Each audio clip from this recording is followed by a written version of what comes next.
បងប្អូនទាំងអស់គ្នាសាកធ្វើញ៉ាំទៅដាក់ជាមួយនឹងអូវ៉ាន់ទីនហើយជាមួយនឹងល្ពៅយើងហើយបើសិនជាបងប្អូនចង់ផ្អែម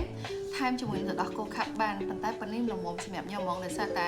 ល្ពៅហ្នឹងគឺល្ពៅចាស់អញ្ចឹងមានជាតិផ្អែមខ្លាំងហើយសម្រាប់អូវ៉ាន់ទីនក៏វាមានជាតិផ្អែមនៅក្នុងហ្នឹងហើយស្រាប់ដែរអញ្ចឹងប៉ុណ្ណឹងល្មមហើយសម្រាប់អូវ៉ាន់ទីនពេលដាក់ជាមួយនឹងផ្លែល្ពៅចេះគឺឡើងឈ្ងុយប្លែកហ្មងបងប្អូនទាំងអស់គ្នាអាចសាកធ្វើញ៉ាំបានណា